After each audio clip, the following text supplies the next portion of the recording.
Fala pessoal, eu sou Mauro, economista do Porquê. Começa agora mais um episódio do Economista em Tudo.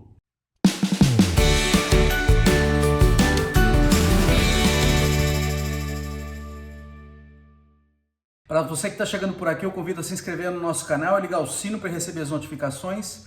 Toda semana 2 vídeos novos e também dá uma olhada no nosso site www.porquê.com.br, tem bastante conteúdo escrito lá. Hoje vamos falar um pouquinho da eleição americana e um pouco do que os eleitores estão pensando para a economia, o que eles identificam como principal problema e o que os candidatos, os dois principais candidatos, estão propondo. Qual que é o principal problema na cabeça dos eleitores americanos? É o custo de vida.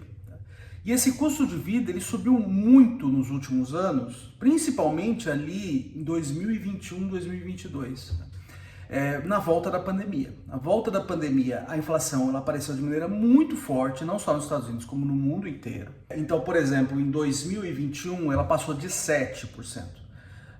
Isso tem a ver com alguns fatores do lado da oferta, tá? Então a gente teve no mundo inteiro as quebras das cadeias globais de valor, né? Que um mesmo produto ele é produzido em pedaços dele em vários países, e aí você teve vários gargalos nas cadeias globais de valor que tiveram a ver com a pandemia, e isso fez com que os custos desses produtos aumentassem muito, tá? E do lado da demanda a gente também teve choques, principalmente com o governo ali entrando com política fiscal e monetária bastante frouxas para tentar reativar a economia que estava capengando ali durante a pandemia, tá? Só que esses fatores eles permaneceram bastante frouxos durante um tempo, ainda além da pandemia na recuperação também. Isso acabou pressionando os preços dos produtos, tá? E a inflação apareceu de maneira forte. Só que a inflação vem caindo desde aquele momento, tá? Então, em 2023 já foi 3,4 e agora, nos últimos 12 meses, já está rondando abaixo de 3, tá? Mas mesmo assim, os eleitores estão bastante incomodados com a situação. Você pode falar assim, bom, talvez o salário deles não acompanhou toda essa inflação toda e hoje eles conseguem comprar menos do que compravam há 4 anos atrás. Bom, isso também não é verdade. Os salários cresceram, em média, mais do que a inflação, tá? Então, hoje, a maioria das pessoas, lógico que não é geral, né? A maioria das pessoas consegue comprar mais coisas hoje com o seu salário do que comprava com o salário que ganhavam há 4 anos atrás. Teve um aumento real, um aumento de poder de compra dos salários. Então a economia está indo bem, os salários estão crescendo acima da inflação, mas mesmo assim as pessoas acham que a economia está indo muito mal. E o que está por trás disso é esse aumento do custo de vida, tá? Então o que acontece? Quando você tem uma inflação mais alta, ela faz com que os preços corram mais rápido, tá? Então, se uma pessoa ia no supermercado lá em 2020 e fazia uma compra, e essa compra custava, por exemplo, $200, a hora que ela chegou em 2020 e 2023, essa mesma compra estava custando $240, tá? Porque teve mais ou menos uma inflação de 20% aí no período, tá? Mesmo a pessoa conseguindo comprar mais cestas com salário mais alto, mesmo assim as pessoas ficaram incomodadas com isso. Bom, qual que é a minha interpretação por que aconteceu? Bom, os americanos passaram muitos anos em inflação baixa. Quando você está em inflação baixa, os preços mudam muito pouco ao longo do tempo. Eles permanecem constantes durante períodos longos, tá? E quando mudam pouco. Então as pessoas se acostumam mais ou menos com o preço das coisas, tá?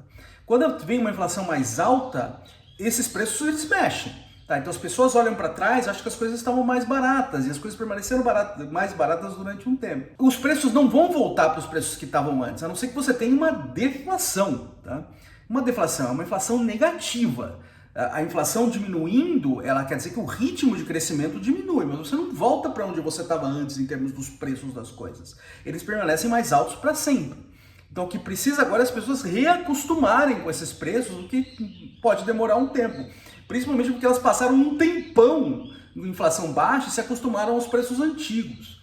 Então isso pode dar uma sensação de insegurança econômica para as pessoas, achando que as coisas estão muito mais caras, tá? Mas elas conseguem comprar mais dessas coisas porque o salário também subiu mais. Então essa é a minha interpretação, elas se acostumaram com os preços no modo anterior E hoje elas vão ter que se reacostumar com preços novos, porque eles não vão voltar lá para trás. A hora que a gente olha para as propostas dos candidatos que estão aparecendo por aí, elas vão muito no sentido de, pelo menos no que eles prometem, diminuir esse custo de vida. Só que dificilmente eles vão conseguir entregar, na verdade não vão conseguir entregar um preço que era o que estava antes. Tá? Então vamos olhar um pouquinho o que os candidatos estão prometendo. Tá?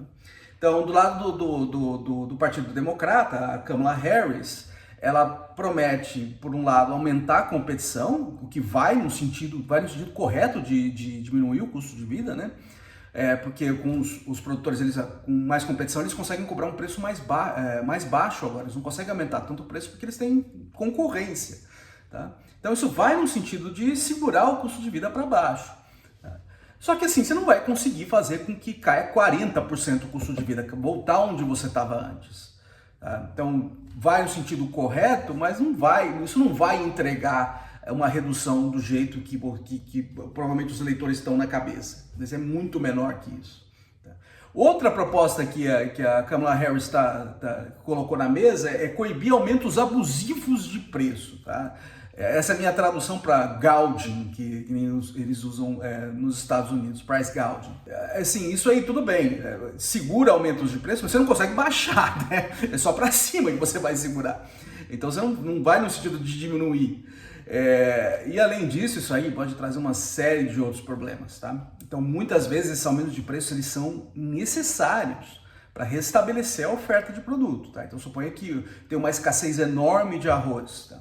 O preço subindo do arroz se incentiva os produtores a trazerem arroz de outros lugares, por exemplo. Tá?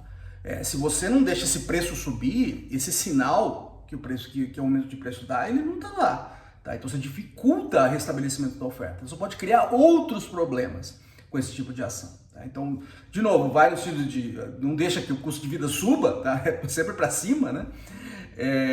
Mas assim você cria uma série de outros problemas. E do lado do Partido Republicano, que o candidato é o Donald Trump, a gente vê uma série de outras propostas também que pode ser que ajudem a diminuir o custo de vida, mas também não vai fazer com que volte lá para trás. Então, se os eleitores estão na cabeça que essas promessas vão no sentido de voltar o mundo que era, resetar o mundo a 2020, em termos dos preços das coisas, isso não vai acontecer. Então, o que está do lado do ex-presidente Trump, o que ele propõe? Então, propõe, por exemplo, aumentar a oferta de energia, tá? e combustível na economia americana, fazendo com que você consiga, por exemplo, tirar restrições ambientais, por exemplo, e regulações para você furar mais poço de petróleo. Tá? De fato, isso tende a diminuir o custo de energia e custo de gasolina, tá? Mas, de novo, você não vai conseguir voltar 40% que estava lá atrás. Então, é uma ilusão achar que o custo de vida vai retornar ao que estava lá antes. Tá? Outras coisas que ele propõe vão, na verdade, no sentido contrário, tá? No sentido de aumentar o custo de vida. Então, por exemplo, aumentar a tarifa de importação de produtos, tá? Aumentar o protecionismo da economia americana. Isso aí é imposto sobre produto importado, parte disso é repassado para o consumidor. Tá? Então isso aí também tende a aumentar o custo de vida, vai no sentido contrário. Coibir imigração, tá? Expulsar um monte de imigrante que estaria ilegalmente nos Estados Unidos. Isso, por um lado, pode diminuir custo de aluguéis e de casas, porque você tem menos gente demandando habitação, tá? Só que, por outro lado, essas pessoas elas estão ocupando, elas trabalham em determinados setores, tá? Se você tira parte da mão de obra ali, tá, o custo dessa mão de obra tende a subir. E isso faz com que isso acabe aparecendo no preço dos produtos e serviços, né, no fim das contas. Tá? Então, isso por um lado, você pode diminuir o custo de aluguéis, por exemplo, mas você pode empurrar o custo de várias outras coisas, porque o custo da mão de obra tende a subir com a escassez de mão de obra. Tá? E outra, acho que outra proposta bastante controversa ali para baixar o custo de vida é meter o dedo ali na taxa de juros do Banco Central americano, do Fed. Tá? Então o argumento ali, olha, eu vou baixar as taxas de juros, meio que na marra, e com isso vai cair o custo de quem está lá pagando a sua hipoteca, tá financiando a sua casa, o que é verdade, né? Só que isso aí pode trazer um outro problema ainda maior. Tá? Pode sim, a influência política no Banco Central, a gente já está discutindo no Brasil isso há muito tempo já. A gente já está careca de saber aqui no Brasil. Influência política no Banco Central pode tirar a credibilidade do Banco Central em fazer com que a inflação baixe. Então isso pode gerar uma desancoragem geral de expectativa e fazer com que a inflação volte ainda mais forte. Tá? Então, baixar juro na canetada, que nem o ex-presidente Trump está argumentando aqui, é um convite, na verdade, para uma inflação mais alta. Né? É isso aí, pessoal. Muito obrigado por ter assistido o vídeo. A gente volta a conversar mais na semana que vem. Deem uma olhada no nosso site, tem bastante conteúdo escrito lá. O endereço é www.porquê.com.br. Também está nas redes sociais, aqui no YouTube, no Facebook e no Instagram. E é isso aí, até a semana que vem. Um abraço!